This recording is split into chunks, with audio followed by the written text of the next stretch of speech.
En donnant aux autres, vous vous donnez à vous-même. Phineas Kimby, philosophe américain. Il y a plus de bonheur à donner qu'à recevoir. Acte 20-35. Bonjour à tous et bienvenue dans votre magazine à l'école du savoir avec l'ingénieur W, ingénieur Wilson. C'est un réel plaisir de se retrouver encore devant vos écrans. Aujourd'hui, nous parlerons de la loi de l'action et de la réaction, qui est aussi appelée la troisième loi de Newton, une loi physique, également une loi de l'univers. Nous aurons juste 3 points. Le premier point, on fera des petits rappels sur la première et la deuxième loi de Newton. Le deuxième point, on va expliquer c'est quoi la troisième loi de Newton et à la fin, nous aurons quelques exemples. Sans plus tarder, on commence. Les rappels. Nous avions vu précédemment la première et la deuxième loi de Newton. Pour un petit rappel, la première loi de Newton, nous l'avions appelée la loi de l'inertie. La loi de l'inertie qui stipule que lorsque un système est immobile,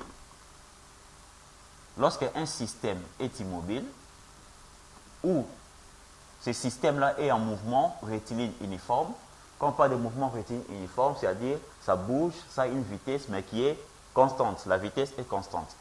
Ces systèmes-là, toutes les forces, la somme des forces exercées dans ces systèmes-là se compense. C'est-à-dire la somme vectorielle de ces forces-là est nulle. Les forces appliquées dans ce système-là se compensent. C'est la première loi de Newton ou la loi de l'inertie. Ça, c'était la première loi. La deuxième loi de Newton, juste des petits rappels. Deuxième loi de Newton. Nous avions dit que c'était la loi la plus importante de la dynamique, la loi la plus importante de la mécanique classique. Donc, la somme des forces extérieures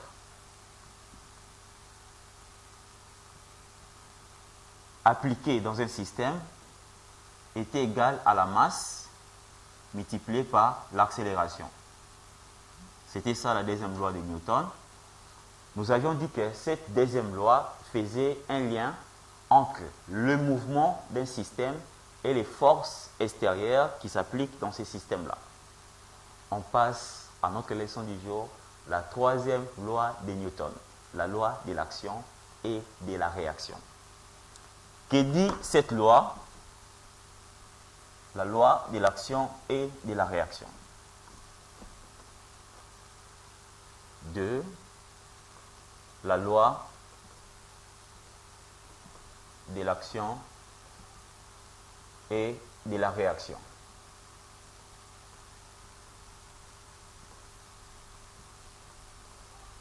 On peut aussi appeler ça la loi des actions réciproques. Loi des actions réciproques.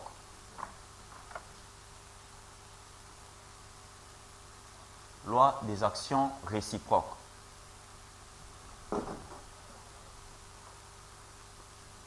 Ça dit quoi?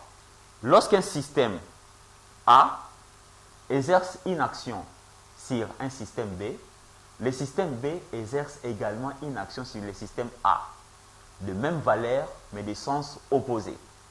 Donc l'énoncé, c'est lorsque un système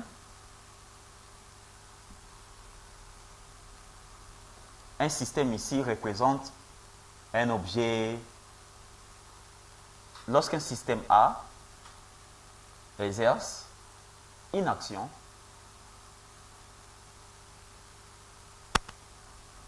sur un système B,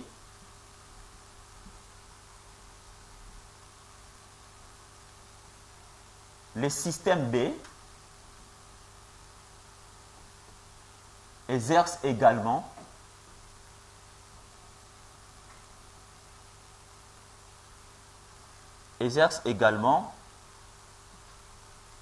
une action sur le système A.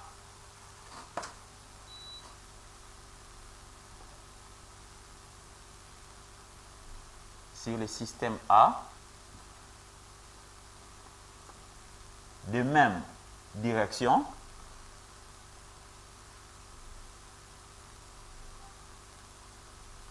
des mêmes intensités. Quand on parle des mêmes intensités, ici c'est la même valeur, la même norme, mais des sens opposés et des sens opposés. C'est ça l'énoncé de la troisième loi de Newton. On a des systèmes qui sont en interaction, des objets qui sont en interaction, des corps qui sont en interaction. Lorsque le corps A exerce une action sur le corps B, le corps B va également exercer une action sur le corps A qui aura la même valeur, mais ces forces-là auront des sens opposés. Ces lois sont importantes parce que ça nous permet de prévoir et d'expliquer à l'aide des modèles, bien sûr, des phénomènes qui sont réels. C'est ça l'objectif des lois physiques, voire même des lois chimiques. On va passer à quelques exemples pour bien expliquer cette troisième loi de Newton qui est la loi de l'action et la loi de la réaction. Imaginons nous avons des systèmes ici. Avant tout, il faut définir ce qu'on appelle un référentiel. Comme nous l'avions dit dans des numéros précédents, un référentiel. Le référentiel ici, c'est la Terre. Ça peut être un référentiel galiléen. Le référentiel définit également un système. Un système, ça peut être un objet, l'objet A, par exemple, objet A, et l'objet B. Ça vous permettra de bien expliquer cette troisième loi de Newton. Donc, un référentiel, c'est important, et définir également un système. Ici, notre référentiel, par rapport à notre exemple ici, c'est la Terre, et on va définir un système. Le système, ça sera la pomme et la table. C'est notre exemple ici, notre premier exemple. On prend notre système ici. On a une pomme placée sur une table. Je ne sais pas si je peux faire un petit dessin. On a une table là. Et on place une pomme. On a une table et on place une pomme. La troisième loi de Newton dit quoi? La loi de l'action et de la réaction. La pomme va exercer une action sur la table. La pomme va exercer une action sur la table. Quand on place la pomme sur la table, ça exerce une action. Mais en retour, la table fera quoi? La table va exercer également une action sur la pomme, des mêmes valeurs, mais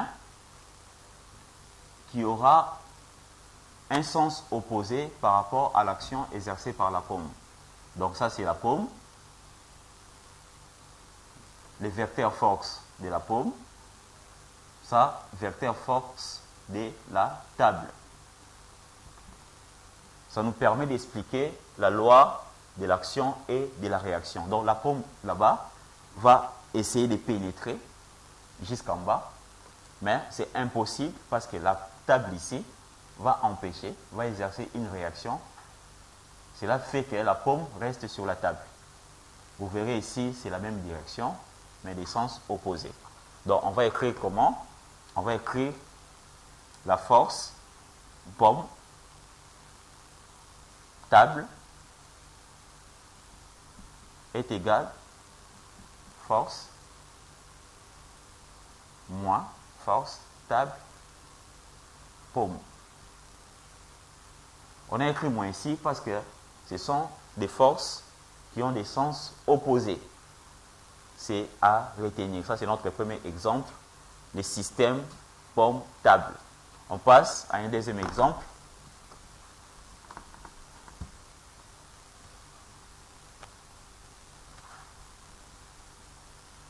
Vous connaissez tous que la NASA envoie des fusées dans l'espace. Ça permet également d'expliquer cette loi de l'action et de la réaction. Donc, on a un système fusée-gaz. les référentiels bien sûr terrestres, système fusée-gaz.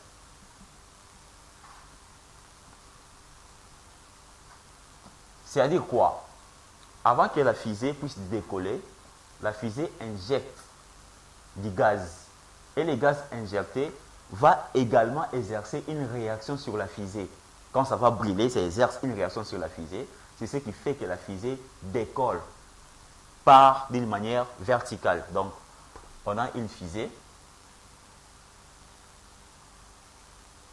On a une fusée qui est là, qui va injecter le gaz, qui va brûler. Ça, c'est notre fusée. Ça va brûler. Ça, c'est le gaz qui est en combustion. Quand la fusée injecte le gaz également va exercer une force de même direction, mais de sens opposé. Ce qui fera que la fusée soit propulsée. Donc, on a notre système ici. Force, gaz, fusée, qui est égal à moins force, fusée, gaz.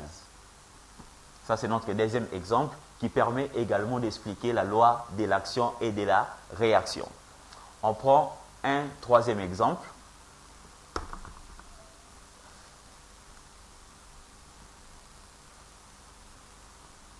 Nous avons le système balle-pistolet.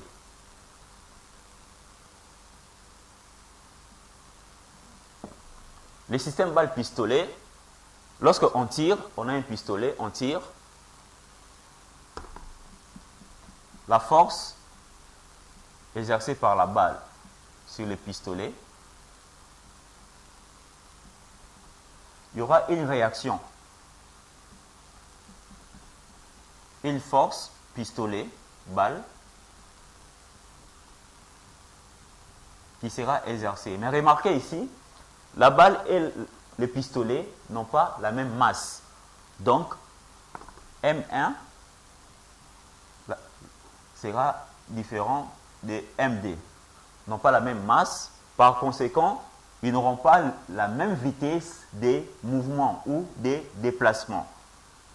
Donc, lorsque les premiers objets et les deuxièmes objets n'ont pas la même masse, l'objet, par exemple MD, est plus grand que M1, l'objet qui a la plus grande valeur de la masse va se déplacer avec une vitesse qui est faible. Donc MD aura une vitesse faible. Mais lorsque les premiers objets et les deuxièmes objets ont la même masse, ils vont se déplacer de la même vitesse.